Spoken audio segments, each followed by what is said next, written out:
अब हम चलते हैं अपनी दूसरी किताब पे, power of the subconscious mind, जिसमें हम मैरिज वाला चैप्टर कर रहे हैं और आज पढ़ेंगे डिवोर्स लेना चाहिए, अच्छा होता है, बुरा होता है, क्या इसे कोई स्टिग्मा अटैच्ड है, कि आप बहुत आराम से, मतलब अगर ऐसे लग रहा है आपको कि वो रिलेशनशिप आपके लिए नहीं बनी है तो it's okay to have a divorce, इसमें ऐसा लिखा हुआ है। ठीक है, बट पढ़ते हैं हम डॉक्टर जोसेफ मर्फी का क्या विचार है इस बारे में। And Jyoti Gupta from Delhi will be reading for us. Hi Jyoti, good morning. Good morning, ma'am. Good morning, everyone. Shall I start? Yeah, absolutely. Please start. Should I get a divorce? Divorce is an individual problem. It cannot be generalized. In some cases, of course, there never should have been a marriage. In some cases, divorce is not the solution. No more so than marriage is the solution for a lonely man. Divorce may be right for one person and wrong for another. A divorced woman may be far more sincere and noble than many of her married sisters who perhaps are living a lie. For example, I once talked with a woman whose husband was a dope fiend, an ex convict, a wife beater, and a non provider. She'd been told it was wrong to get a divorce. I explained to her that marriage is of the heart. If two hearts blend harmoniously, lovingly, and sincerely, that is the ideal marriage. The pure action of the heart is love. Following this explanation, she knew what to do. She knew in her heart that there is no divine law which compels her to be browbeaten, intimidated, and beaten because someone said, I pronounce you man and wife. If you are in doubt as to what to do, ask for guidance, knowing that there is always an answer and you will receive it. Follow the lead and comes to you in the silence of your soul. It speaks to you in peace. या सो इसमें divorce के बारे में लिखा हुआ है that relationship में divorce लेना चाहिए, सही है कि गलत है। तो डॉक्टर जोसेफ पर्फी ने लिखा है कि हाँ, कई बार डिवोर्स बहुत इम्परेटिव इम्पोर्टेंट हो जाता है करना, बिकॉज अगर इस तरह का कोई भी इंसान है जो, जैसे इसमें लिखा हुआ है ना, that non provider, drug addict, बार बार जेल में जाता था, उसका लड़की का पति है ना, बार बार जेल जाता था, बहुत ड्रग्स करता था, वाइफ को बीट करता था, काम भी कुछ नहीं करता था, तो ऐसे पर्सन से डिवोर्स लेना ही बेटर होता है, ये उन्होंने ऐसा बताया है। तो उन्होंने कहा कि कई बार ये जो डिवोर्स जिस लड़की ने लिया है ऐसे आदमी से, वो बहुत सिंसियर और बहुत रिस्पॉन्सिबल किस्म की लड़की है। ऐसा नहीं है कि उसमें कुछ गलती थी या उसमें कोई कमी थी इसलिए उसने डिवोर्स लिया है। वो बहुत समझदार लड़की थी, वो बहुत सिंसियर है कंपेयर टू हर सिस्टर्स जो अभी भी शादी में है, लेकिन उनकी शादी में वो ड्रैग कर रही हैं, वो भी कोई खुश नहीं है। देयर रिलेशनशिप इज अ लाई, ये लिखा हुआ है कि ये जो लड़की है जिसका डिवोर्स जो ले रही है अपने पति से, ये फार मोर सिंसियर और रिस्पॉन्सिबल है अपनी बहनों के हिसाब से। और वो बहनें भी अपनी रिलेशनशिप में शादीशुदा हैं, साथ में रह रहे हैं, but it is just a sham. उनकी जो शादी है वो एक लाए है, लाए इन द सेंस दैट वो बहुत ड्रैग कर रहे हैं अपने रिश्ते में, खुश नहीं है, ये बोल रहे हैं। तो इसीलिए कह रहे हैं कि डिवोर्स को कभी भी ऐसे नहीं लेना चाहिए कि स्टिग्मा है या किसी में कोई कमी है इसलिए सेपरेट होने की जरूरत है। तो उन्होंने बहुत अच्छे से समझाया है कि इस माइंडसेट के साथ ना रहें, कभी कभी ये जरूरी होता है।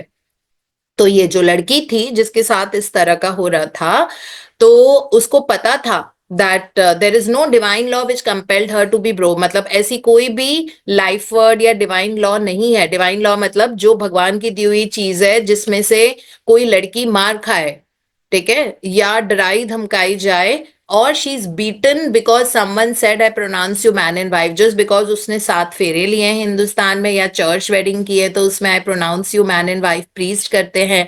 तो सिर्फ इसलिए कि किसी ने 7 फेरे लिए हैं इसका ये मतलब नहीं होता कि उनको साथ में रहना है। और वो पूरी जिंदगी वो मार खा रही है अपने पति की, और बहुत ज्यादा अनरेस्ट है घर में, जबकि वो बहुत अच्छी लड़की है जेन्युइनली। तो ये उन्होंने लिखा हुआ है कि शादी जो होती है वो एक दूसरे से प्यार होना जरूरी है उसमें, है ना, मतलब एटलीस्ट वो कनेक्शन होना चाहिए, to hearts blend harmoniously and sincerely, तो उसलिए शादी होती है। लेकिन अगर कॉन्स्टेंटली कॉन्फ्लिक्ट चल रहा है और उस पर्सन की आदत ही नहीं बदल रही है, तो ऐसे में उन्होंने लिखा है डिवोर्स लेना ही बेटर है। लेकिन ये भी साथ में एंड में बताया है कि अगर आपको डायलेमा में आप हो कि शुड आई नॉट, मतलब मैं ये डिवोर्स के लिए फाइल करूं, नहीं लूं, सेपरेट हूं, नहीं लूं, कई लोगों को ये डायलेमा होता है ना अपने दिमाग में। तो अगर इस तरह का हो रहा है तो अपने आप से गाइडेंस लीजिए, to the infinite intelligence of my subconscious mind, please guide me and reveal to me what should be the next action, कि मुझे गाइड कीजिए, मुझे लीड कीजिए कि मुझे क्या डिसीजन लेना चाहिए। ठीक है, सोने के पहले ये सवाल पूछ के सोइए, जब आप सुबह उठेंगे तो आपके पास जवाब जरूर होगा, और मे बी सेम डे नहीं होगा, अगले दिन होगा या अगले दिन होगा, है ना। और इसमें लिखा हुआ है कि there is always an answer from subconscious mind, जरूर जवाब आएगा और जरूर आप रिसीव करोगे, और फिर उस लीड को फॉलो करना है ना। So that way. बट ये भी बताया उन्होंने, जब आप बिल्कुल साइलेंट हो जाओगे, जब आपके दिमाग में कोई भी असमंजस या कॉन्फ्लिक्ट नहीं होगा, तब आपके पास जवाब आएगा। जवाब कभी भी फाइट एंड फ्लाइट मोड में नहीं आता, है ना। जब बिल्कुल शांत होगे, जब आप उस बारे में सोच भी नहीं हो रहे होते हो, तब ये वाला जवाब आएगा। It will come in the silence of your soul, it speaks to you in peace. जब आप बिल्कुल शांत हो जाओगे, तब आपको सबकॉन्शियस माइंड हमसे तभी बातें करता है जब हम पीसफुल होते हैं। इसीलिए हम बोलते हैं कि मेडिटेट करना बहुत जरूरी होता है, बिकॉज उससे आपका दिमाग शांत होता जाता है और आपको गाइडेंस, आपकी इंट्यूटिव पावर्स बढ़ती जाती है, और आपको हर चीज के लिए लीड मिलती है। हर चीज के लिए कुछ ऐसा होता है कि ये कर लो, वो कर लो, इस तरह से करो, है ना, दैट वे। हाँ जी ज्योति, आगे बढ़ते हैं। Drifting into divorce. Recently, a young couple married for only a few months was seeking a divorce. I discovered that the young man had a constant fear that his wife would leave him. He expected rejection and he believed that she would be unfaithful. These thoughts haunted his mind and became an obsession with him. His mental attitude was one of separation and suspicion. She felt unresponsive to him. It was hit down. It was it was his own feeling of or atmosphere of loss and separation operating through them. This brought about a condition or action in accordance with the mental pattern behind it. There is a law of action and reaction or cause and effect. The thought is the action, and the response of the subconscious mind is the reaction. His wife left home and asked for a divorce, which is what he feared and believed she would do.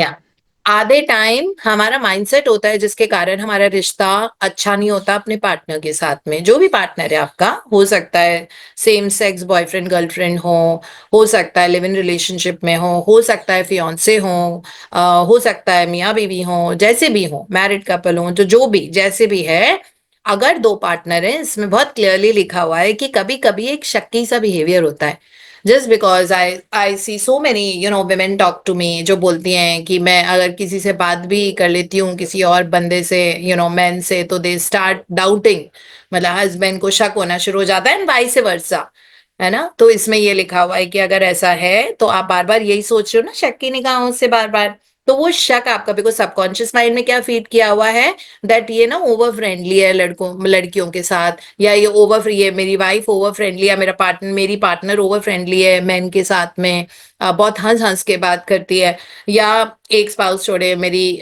मेरा husband बहुत over friendly हो जाता है, उसको distance नहीं रखना आता किसी और के साथ में। तो अगर ये लगातार मन में रहता है, फिर से उसने किसी से बात की, फिर से शक हुआ, फिर से किसी से बात की, फिर से शक हुआ, तो वो मैनिफेस्ट हो जाएगा। बिकॉज सबकॉन्शियस माइंड में जो आप इमेज डाउनलोड करते हो, वो रियलिटी में आपके सामने आ जाती है।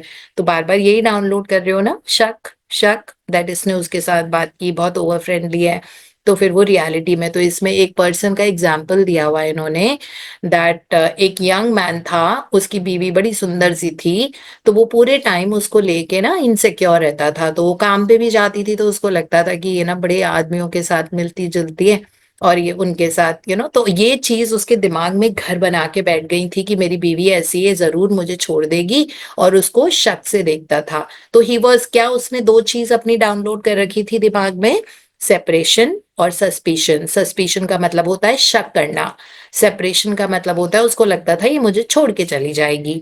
तो सबकॉन्शियस माइंड में जो शब्द बैठ गया था कि छोड़ के चली जाएगी, और बोल बोल के एक्चुअली वो बीवी किसी से नहीं मिलती थी, वो बहुत कमिटेड थी अपने पति से, ठीक है। लेकिन होते हैं ना, मतलब एवरीबडी सो फ्रेंडली, और फिर हम हर इंसान से तो ऐसे बात नहीं करते कि वो लड़का है कि लड़की है, सबसे वैसे ही बात करते हैं ना।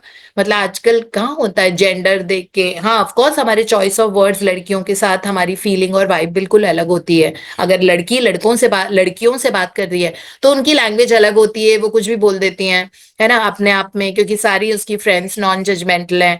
वही अगर एक लड़का अपने फ्रेंड से बात कर रहा है, कोई मेल जेंडर अपने दोस्तों से बात कर रहा है, तो उसकी क्वालिटी ऑफ कॉन्वर्जेशन, उसकी लैंग्वेज बहुत डिफरेंट होती है बॉयज बॉयज से। लेकिन एक भी लड़की अगर उस ग्रुप में बैठी होती है तो वो थोड़ा सा ध्यान रखते हैं कि शी इज अ लेडी, तो उनकी क्वालिटी ऑफ कॉन्वर्जेशन थोड़ी सी अलग होती है ना। तो ये चीज हमको बहुत जरूरी है याद रखना, दैट अगर कोई हैप्पी होके किसी से बात कर रहा है और बोल रहा है hi how are you long time no see, it doesn't mean कि आपका उसके साथ अफेयर चल रहा है। This is normal, right. मतलब जैसे लड़कियों से बात करते हैं वैसे ही कई बार hi hello long time no see तो आप किसी को भी बोल सकते हो।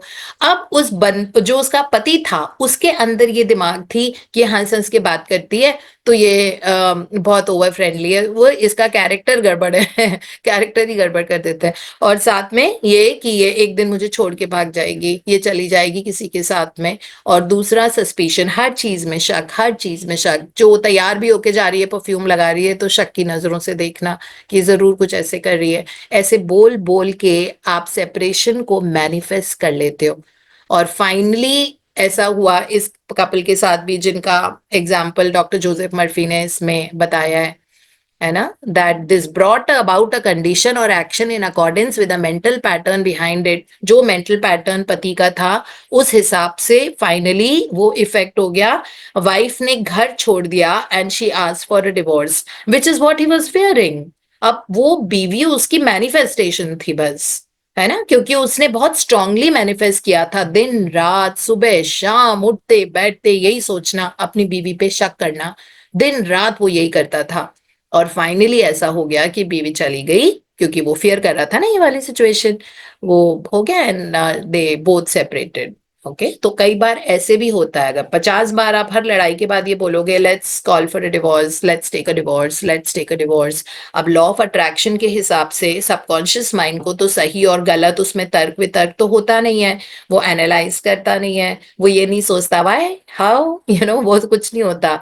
उसमें बस यही होता है जो हुक्म सो इट इज, जो हुक्म तथास्तु, है ना। ये बोला let's take a divorce, let's take a divorce, मुझे नहीं रहना तुम्हारे साथ, इससे अच्छा तो मर जाना ही बेटर है, डा ऐसे कर करके बोल बोल के इतने इमोशनल एनर्जी दे के उस चीज को सेपरेट करना, और वो सबकॉन्शियस माइंड कहता है तथास्तु। ओके, और इमोशनल बहुत ज्यादा है, उसमें इमोशंस बहुत ज्यादा जुड़े हुए हैं, है ना। तो वो चीज जल्दी जल्दी एक्चुअलाइज होगी, वो जल्दी 3D रियलिटी में बदल जाएगी, असलियत बन जाएगी वो, है ना, क्योंकि इमोशंस भी साथ में थे। इसीलिए कहते हैं कि शब्दों की पावर को समझो, चाहे वो नेगेटिव हो चाहे वो पॉजिटिव हो। कभी कभी मजाक में ही बोल देते हैं हम लोग, तो इसकी वजह से प्रॉब्लम, फ्लोरेंस कोवलशिन की किताब में भी हमने ऐसा ही कुछ पढ़ा था, है ना। वो बार बार बार बार बोल बोल के तो फिर वो सेपरेट हो गए थे दोनों, वैसे मजाक, मतलब इतना कोई सीरियस भी नहीं था। बार बार वो ऐसे बोलती थी कि मैं कब इससे पीछा छूटेगा मेरा, मेरे पति से, पति के लिए बोलती थी, कब मेरा इस पति से पीछा छूटेगा, कब मेरा इस पति से पीछा छूटेगा, बड़ा दुखी करके रखता है मुझे, बड़ा परेशान करता है, ऐसे करता है। And finally that guy died, I mean he passed away. फिर फ्लोरेंस कॉवलशिन के पास गई, उसने बोला मेरे साथ ऐसा हो गया। तो फिर एक और एग्जाम्पल था उसमें, जो बार बार विजुलाइज करती थी अपने आप को, वो ब्लैक ब्लैक कपड़े पहन के, जो ना डेथ के बाद जो पहनते हैं, बचपन से उसको वो इमेज थी ना, कभी आप किसी को देख लेते हो तो वो इमेज उसके दिमाग में बैठ गई थी, तो बार बार उसको वो वाली इमेज आती थी ब्लैक कपड़े पहन के, तो अपने आप को इमेजिन करती थी मैंने वैसे ब्लैक कपड़े पहने हुए हैं। उसके पति की डेथ हो गई, बताओ, शादी करते से ही, तो उसको वही कपड़े पहन के रहने पड़ते थे। तो ऐसे-ऐसे हो जाता है, हमको पता थोड़ी होता है, हमारी आधी से ज़्यादा दुनिया हम मैनिफेस्ट कर रहे होते हैं, अपने नाव में रह के। इस वक़्त आप क्या सोच रहे हो? इसीलिए सारी उन चीज़ों से अनहुक हो जाओ, जो आपको ज़िंदगी में नहीं देखनी है, जो हम बार-बार पढ़ते हैं पढ़ाते हैं, है ना? बार-बार एक ही चीज़ बोलते हैं कि जो चीज़ ज़िंदगी में नहीं चाहिए, एकदम से अपना थॉट को चेंज कर दो, एकदम चेंज कर दो, उसकी इमेज ही बदल दो, उसका बिल्कुल ही काउंटर थॉट ले आओ आप। कि बिल्कुल बहुत खुश है, बहुत मज़े आ रहे हैं, पूरा परिवार, घर परिवार बहुत हँस रहा है, बोल रहा है, साथ बैठा हुआ है, साथ-साथ समोसे खा रहे हैं, मज़े कर रहे हैं, बातें कर रहे हैं, टीवी देख रहे हैं, है ना? अच्छा-सा टाइम है, बहुत अच्छा, बहुत अच्छी बनती है, फैमिली में बहुत लव है, बहुत हार्मनी है। तो ये वाले थॉट आप लेके आओ, तो ये 3D रियलिटी भी बन जाएँगे और सोचते रहो, जैसे मैंने तो अभी कुछ 30 सेकंड्स के लिए बोला, आप 1 मिनट के लिए करते रहो। 1 मिनट बहुत होता है सबकॉन्शियस माइंड को रिप्रोग्राम करने के लिए। है ना 68 seconds is equal to 2 million man hours remember ये जेरी एंड एस्टर हिग्स का स्टेटमेंट है 68 seconds is equal to 2 million man hours तो 68 सेकेंड्स मतलब मुश्किल से 1 मिनट हुआ 1 मिनट अगर मैं बोल रही हूँ कि कितनी हार्मनी है आपका फैमिली बिल्कुल मंदिर की तरह है सब बहुत हंसते हैं सब बहुत अच्छे से बात करते हैं कितना लव एंड हार्मनी है कोई भी डिसीजन आप लेते हो तो एकदम से कोई ना कोई आपको सपोर्ट करने के लिए खड़ा हो जाता है आपका परिवार का सदस्य बहुत पीस है सब में बहुत म्यूचुअल रिस्पेक्ट है अंडरस्टैंडिंग है एक दूसरे के साथ सब एक दूसरे को बहुत प्यार से समझते हैं बहुत साथ में हंसते बोलते हैं बहुत अच्छा परिवार है बच्चे इतना खुश रहते हैं वो अपने पेरेंट्स को फ्रेंड्स की तरह सब शेयर करते हैं बिल्कुल ओपन होके और सब बहुत अच्छी प्रैक्टिसेस फॉलो करते हैं सब बहुत ग्रैटिट्यूड में रहते हैं बहुत खुशी है इस परिवार में है ना हो गया 1 मिनट तो इस 1 मिनट में आपने इस स्टेटमेंट को विजुलाइज किया तो आप सोचो कि रोज अगर 1 मिनट ऐसा कर लोगे तो फिर ये आपकी 3D रियलिटी बन जाएगी ऐसे ही तो हम अनवायर करके रीवायर करते हैं चेतन मन को पहले अनवायर अब वो अपने आप ही अनवायरिंग हो गई जैसे ही आपने उसका ऑपोजिट थॉट डाला आपका एक नई वायरिंग शुरू हो गई है ना that is how it actually works and Jyoti this is how much will be reading today thank you so much for your beautiful voice and beautiful reading and beautiful you Thank you so much, ma'am. Thank you. Thank you for everything. Thank you देखो अब अगला topic भी ऐसा ही है ना divorce begins in the mind mind में पहले आता है अब माइंड में आ गया तो रियलिटी में आएगा ही आएगा ना 95% इंजन की पावर अवचेतन मन में होती है और अवचेतन मन आपसे पूछेगा नहीं कि क्यों चाहिए डिवोर्स ये तो इतना अच्छा इंसान है इतना अच्छा तुम्हें पति मिला हुआ है क्यों तुमको डिवोर्स लेना है क्यों तुम ऐसे बार बार बोलती हो कॉन्शियस माइंड ऐसे बोलता है कि अरे यार मैंने गुस्से में ऐसे बोल दिया मुझे समझ ही नहीं आ रहा था बट उसकी भी तो गलती है उसने क्या ये सब कॉन्शियस माइंड करता है सब कॉन्शियस माइंड ने बस वो पकड़ लिया I want a divorce I want a separation मैं इसके साथ खुश नहीं हूँ खत्म full stop and exclamation mark उसके आगे बस है ना अब उस पर एक्शन शुरू कर लेता है और वो सारी चीजें ऑर्केस्ट्रेट करेगा जिससे फाइनली वो लोग सेपरेट हो जाएंगे जबकि वो एक मजाक में गुस्से में कही हुई बात थी लेकिन हो गया ये तो गड़बड़ होती है ना इसीलिए हम इस जाने में अलग सोचेंगे और वैसे भी हम सीख रहे हैं अभी और हम इन सारी सीखों को इम्प्लीमेंट करेंगे अपनी जिंदगी में जब तक इम्प्लीमेंट नहीं करते प्रैक्टिकल यूज में नहीं डालते तब तक होता नहीं है ना सो इसीलिए सो दैट इज ऑल